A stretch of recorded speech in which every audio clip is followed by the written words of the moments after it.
안녕하세요. 속물소리 들어가며 남자친구와 파혼한 30대 여성입니다. 결혼 이야기가 나온 이후로 몇 달 동안 제 나름대로 소가리를 하다가 남자친구에게 허심탄회하게 제 이야기를 했을 뿐인데, 이후로 며칠 사이에 저는 물론이고 저희 부모님까지 돈독이 올랐다는 둥 별의별 소리를 다 들었네요. 그런데 말이 나왔으니 말이지만, 제가 저 낳으시고 길러주신 부모님도 아닌데 남자친구 부모님 노후까지 책임져야 할 게 뻔한 결혼을 왜 해야 하냔 말이죠. 남자친구는 결혼하면 시부모님도 제 부모님이나 마찬가지라고 당연한 거라 했지만, 그렇다고 시부모님이 저희 부모님처럼 저 자라는 동안 돈 1,000원 쓰신 것도 아닌데 정말이지 생각할수록 너무 뻔뻔한 것 같아요. 결혼해서 몇 년 살다 이혼한 것도 아니고 고작 파혼일 뿐이라지만 그래도 무려 4년의 시간을 함께 했어요. 그래서 그냥 파혼했네 어쩔 수 없지 하고 넘어가기엔 왠지 우라가 침입니다. 그래서 제 이야기 좀 해보려고요. 흘러 남자친구 귀에든 남자친구 부모님 귀에든 들어갔으면 하는 마음도 없잖아 있어요. 그러면 그땐 자기들도 알겠죠. 제가 이상한 게 아니라 자기들이 이상한 거란 걸. 일단 남자친구하고 어떻게 만났는지부터 이야기해 보겠습니다. 남자친구하고는 31살에 소개팅으로 만났어요. 그 전까지는 소개팅을 해본 적도 없었는데, 당시 제가 새로운 직장으로 이직하고 마음고생을 많이 하던 때였거든요. 그래서 일주일에 한두 번은 꼭 한 동네 살던 친구를 불러내 푸념을 늘어놓기 일쑤였지요. 사실 그때는 제가 워낙 저 힘든 것만 생각하다 보니 그러는 제 꼬리 친구에게 얼마나 부담스럽고 한심하게 보일지 미처 생각도 못했네요.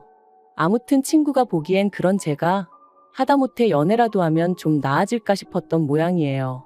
하루는 자기가 소개팅을 해주겠다며 만나보라고 어찌나 성하던지. 그래서 자의반 타의반으로 나가게 됐어요. 그런데 여담이지만 조금 황당했던 건 전 친구가 하도 괜찮은 사람이라며 만나보라길래 친구랑 꽤나 가까운 사이인 줄로만 알았거든요. 하지만 알고 보니 친구가 직접적으로 아는 사이도 아니고 친구 언니의 친구의 오빠라나요? 친구 말로는 조금이라도 더 좋은 사람을 소개해주고 싶어서 자기가 수소문을 한 거였다대요. 하지만 어찌됐건 간에 그렇게 만난 남자친구랑 저는 처음부터 잘 맞았어요.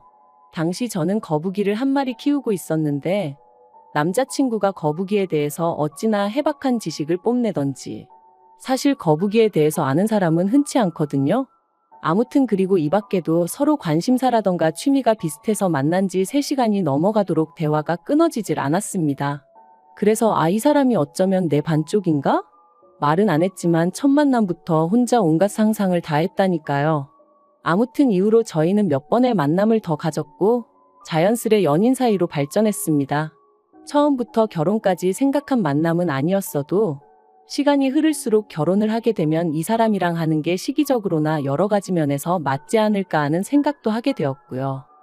그리고 그렇게 만으로 꽉 채운 4년의 시간이 흘러가고 있을 때 남자친구가 먼저 결혼 이야기를 꺼내왔어요. 남자친구는 저보다 4살이 더 많았으니 아무래도 저보다 마음이 급했던 거겠죠. 하지만 저는 남자친구를 좋아하는 마음과는 별개로 결혼을 서두르고 싶은 마음은 없었습니다. 저에게는 결혼과 출산은 뗄래야 뗄 수 없는 것이었기에 결혼을 한다는 건 임신과 출산을 한다는 걸 의미했고, 그런 생각을 할 때마다 회사에 돌아왔을 때 내 자리가 있을까 하는 불안감을 떨쳐낼 수가 없었거든요. 하지만 남편은 자기나 저나 1살이라도 젊을 때 결혼해 안정적인 가정을 꾸리는 게 좋다며, 애도 너무 늦게 낳으면 애한테나 저희한테나 좋을 게 없다. 이 밖에도 여러 가지 이유로 저를 계속해서 설득하더라고요. 그리고 듣고 있다 보면 솔직히 아주 틀린 말도 아니었죠. 그래서 그래 그럼 하자. 그렇게 된 건데. 며칠 뒤 남자친구가 황당한 소리를 하는 거예요. 발단은 제가 우리 결혼에 필요한 예산이라던가 그런 거 계산 좀 해보자고 돈 이야기를 꺼내면서였습니다. 사실 3년을 만났지만 그러는 동안 서로 월급이 얼마나 되는지, 데이트 비용 외 생활비로 얼마 정도 나가고 얼마 정도 모으고 있는지 그런 이야기는 딱히 해본 적이 없었어요. 부모님은 뭐 하시는 분들이신지, 집은 자가인지 전세인지 그런 얘기는 더더욱 해본 적이 없었죠. 애들도 아닌데 그런 이야기도 안 하고 연애를 했냐고 하는 사람들도 있겠지만 저희는 데이트 비용은 물론이고 돈 때문에 서로 얼굴 붉힐 일이 없었어요. 그리고 서로 말은 안 해도 눈에 보이는 게 있잖아요. 입고 다니는 거 하고 다니는 거. 그래서 적어도 저는 남자친구 사정을 제 나름대로 어느 정도 가늠하고 있었거든요. 지금 생각해보면 그것부터가 실수였지만 아무튼 그 당시에는 제 눈에 보이는 상황만을 너무 믿기도 했고 한편으론 아무리 남자친구고 여자친구고 해도 굳이 그런 걸 다 알고 알려주고 해야 할 이유가 있을까 싶었네요. 남자친구는 몇 번이나 말하기를 주저하는 눈치였고 그럴수록 저는 그냥 넘어갈 수가 없었습니다. 그래서 그러지 말고 솔직히 얘기해달라. 나도 오빠가 재벌집 아들이라곤 생각 안 한다면서 웃었죠. 하지만 남자친구의 대답을 듣고 나니 저는 더 이상 웃을 수만은 없었습니다. 알고 보니 주식에 코인까지 하고 있었던 데다가 혼자 살면서 나가는 생활비 그리고 저한테 말은 못했는데 저랑 연애하는 동안 보이스피싱도 당했었다는 거예요. 그리고는 한참을 쭈뼛거리더니 한다는 소리가 2천만 원 모았답니다. 참고로 당시 남자친구는 직장생활 10년 차였거든요. 그래서 더더욱 생각지 못한 액수의 정말이지. 처음엔 제가 뭘 잘못 들은 줄 알고 제 귀를 의심했다니까요. 그러나 이게 다가 아니었어요. 그나마 그 2천만 원도 통장에 따로 현찰로 딱 있는 게 아니고 혼자 살 집을 구하면서 전세 보증금을 대출을 받았는데 그 대출 중 갚은 돈이 2천만 원이란 소리였거든요. 정말이지 어이가 없고 기도 안 차대요. 오죽하면 저도 모르게 돈을 그거밖에 못 모았는데 프로포즈를 한 거냐 소리가 다 나오더라니까요. 저는 남자친구더러 그러면 결혼한다고 하면 부모님께서 도와주실 생각은 있으신 거냐 물었습니다. 솔직히 2천만 원이 꽤나 충격적이다 보니 말을 조심해서 한다던가 돌려서 말할 여유가 없었어요. 그랬더니 남자친구 말이 그것도 좀 힘들 것 같답니다. 그리고는 하는 얘기가 남자친구가 대학에 들어가고 얼마 지나지 않아 아버님 어머님이 이혼을 하셨는데 이후로 아버님은 옥탑방 하나 구해서 혼자 살고 계시고 어머님은 이모님 댁에 얹혀 살고 계시다고요. 그리고 어머님이 아마 1억 정도 가지고 계실 텐데 자기는 그 돈 달라고는 죽어도 못한답니다. 자기가 그 돈 받으면 어머님한테는 아무것도 남는 게 없다면서. 그리고는 저더러 많이 실망했냐. 자기가 어떻게 쓰면 좋겠냐는데 거기다 대고 무슨 말을 해줘야 할지 모르겠더라고요. 어머님 돈에 손대기 싫은 거야 이해 못할 건 아니지만 그럼 뭐 결혼은 왜 하자고 한 건가? 솔직히 원망스러운 마음까지 들었거든요. 그리고 저는 고민 끝에 이 이야기를 저희 부모님께 일단 말씀은 드렸습니다. 참고로 저희 집은 아주 대단한 부자는 아니어도 남자친구와 비교하면 비교적 여유 있는 상황이었거든요. 노후 준비도 다 되어 있으셨고요. 그래서 감사하게도 자식인 저는 두 분을 경제적으로 도와드려야 한다 그런 생각은 한 번도 해본 적이 없었어요. 오히려 제가 30 넘어서도 부모님께 종종 도움을 받으면 받았지. 게다가 제가 알기로 제가 결혼한다고만 하면 저희 부모님은 2억 정도는 해주실 생각을 갖고 계셨거든요. 저도 저대로 따로 모아둔 돈도 있었고요. 그래서 결혼을 한다는 건 어디까지나 제 마음에 달린 문제였지 다른 건 크게 신경 쓸 이유가 없을 줄 알았는데 그리고 아니나 다를까 제 예상대로 남자친구의 사정을 알게 되신 저희 부모님 두 분 다 몹시 언짢아 하셨어요. 화도 많이 내셨고요. 저와 똑같이 준비된 것도 하나도 없이 무슨 프로포즈를 하느냐고 제정신이냐 하시면서 말이죠. 하지만 그래도 부모님은 하지 말라는 말씀보단 저더러 잘 생각하고 후회 없는 결정을 내리라고 얘기해 주셨어요. 만약에 제가 끝까지 이 결혼을 하겠다고 하면 집은 부모님이 해주시겠다고 대신 남자친구한테 하다못해 차 한 대는 어떻게든 해오라고 하라시면서 말이죠. 참고로 차를 해오라고 하신 이유는 저도 잘 모르겠어요. 나름대로 성의를 보고 싶으셨던 건 아닌가 싶기도 하고. 아무튼 이후로 며칠 동안 저는 남자친구의 연락을 피했습니다. 솔직히 만나면 원래 하기로 했던 대로 결혼을 하던지 아니면 헤어지던지 해야 할 것 같았는데 머리로는 헤어지는 게 맞다는 걸 알면서도 차마 입이 떨어지지가 않을 것 같았거든요. 하지만 시간이 흘러도 뭐 하나 해결되는 것도 없었으니 결국 남자친구를 만났습니다. 그리고 남자친구에게 저희 부모님이 하신 말씀을 전했죠. 집 문제는 저희 부모님이 해결해 주실 테니 대신 남자친구한테 차 한 대는 해오라 하셨다고요. 그랬더니 남자친구가 대번에 하는 말이 자기가 전에 말하지 않았냐면서 그럴 돈이 없다는데 왜 차를 사오라 하시냐며 저희 부모님이 자기가 마음에 안 드니 일부러 그러시는 거 아니냐대요. 그래서 제가 나쁘게만 생각하지 말고 최대한 성의를 보이라는 말씀이시겠지 하고 한마디 했어요.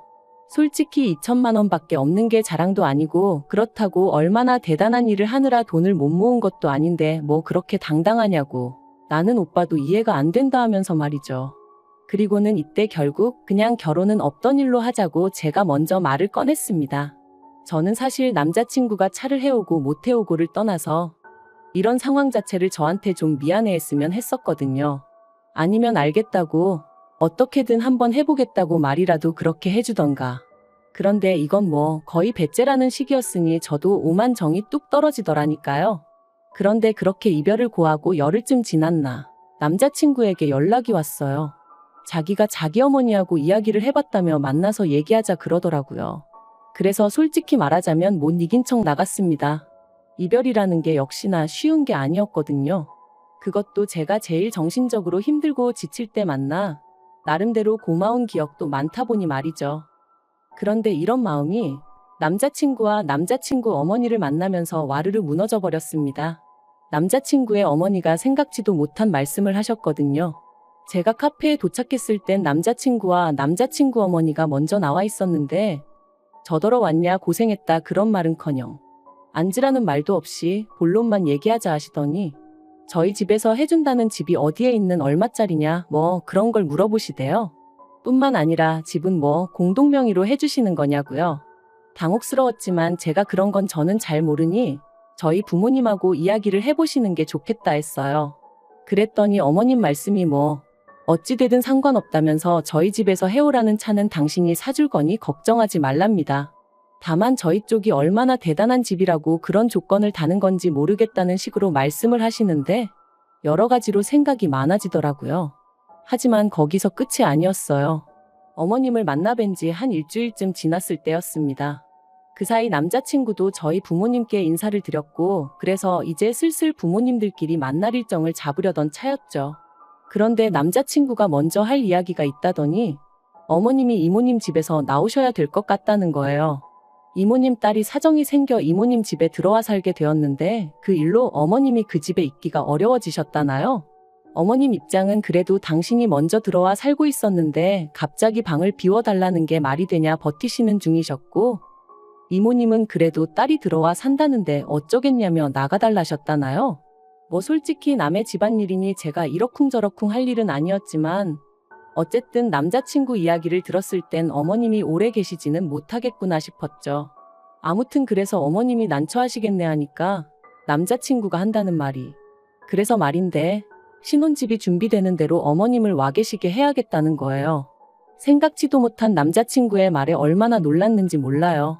어머님을 좋아하고 안 좋아하고를 떠나서 어머님 사정이 딱하고 아니고를 떠나서 저도 제 신혼에 대한 나름의 로망이 있기도 했고 솔직히 저 조금이라도 편하게 시작하라고 저희 부모님이 신혼집 문제는 해결해 주시겠다 하신 건데 거기다 어머님부터 모시자니 생각만 해도 머리 아프고 기분도 안 좋더라고요. 그래서 제가 아무래도 그건 좀 어렵겠다 했어요. 나도 그렇게 되면 내 부모님 볼 낯이 없다고 그리고 언제까지 계셔야 할지도 모르는데 책임지지 못할 일은 시작도 하고 싶지 않다고 했죠. 하지만 남자친구는 저더러 너무한다면서 이게 사실 저희 부모님 때문이나 마찬가지랍니다. 저희 부모님이 차를 사오라고 억지를 쓰시는 바람에 자기 어머니가 돈을 쓰셔야 되고 그래서 따로 방을 구하기가 어렵게 되신 거라나요? 그러면서 와 계시는 게 싫다 하면 뭐 어머님 떨어 길바닥에서 지내시라는 거냐며 너무한다는 거예요. 그리고는 제가 정 못 모시고 살겠다 하면 어쩌겠냐고 자기가 월세라도 하나 구해드리고 그 월세랑 생활비를 대드리겠다는데 정말 기도 안 차더라고요.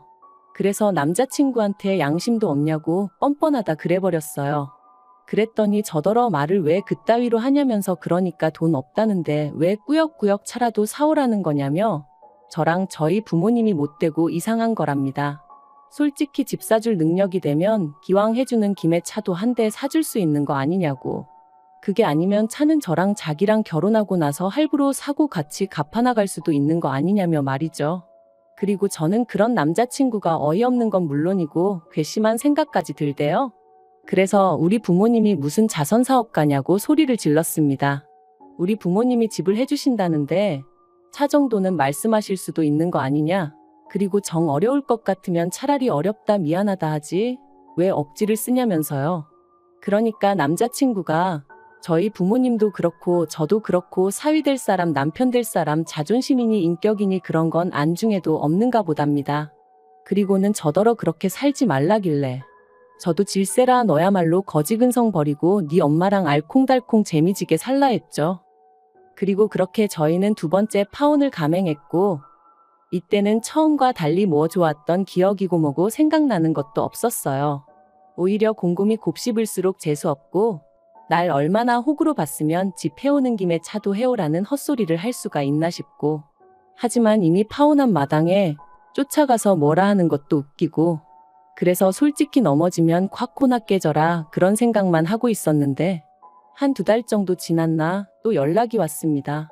한다는 말이 자기가 그냥 다 잘못했다면서 자기 좀 받아주면 안 되겠냐 그러더라고요. 자기가 곰곰이 생각해봤는데 자기 인생에서 저 같은 여자는 또 못 만날 것 같다면서 자기가 잠깐 눈에 뭐가 씌었었나 보다고 저만 원하면 어머님하고도 연락 끊고 살겠다나요?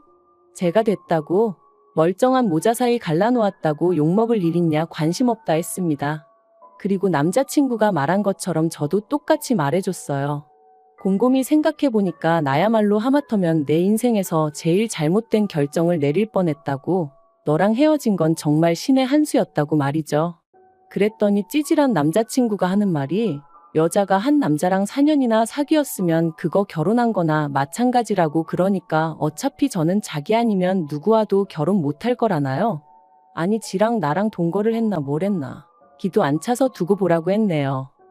솔직히 남자친구랑 파혼하는 과정에 기도 너무 빨리고 말 그대로 있는 대로 진이 빠져서 당분간 연애니 결혼이니 그런 쪽으론 요만큼도 의지가 없어요. 그래도 저 하나 사랑하는 마음은 진짜라 믿었기에 친정부모님한테 그렇게 손까지 벌려가며 어떻게든 한 가정을 이루고 같이 잘 살아보려고 했건만 무능력한 건 둘째치고 욕심만 사나워가지고 손해는 조금도 안 보려고 하고 생각할수록 괘씸할 뿐이네요. 아무튼 이제 다 끝났고 이렇게 속 시원하게 욕도 했으니 지금부터는 이름 석자도 있겠습니다.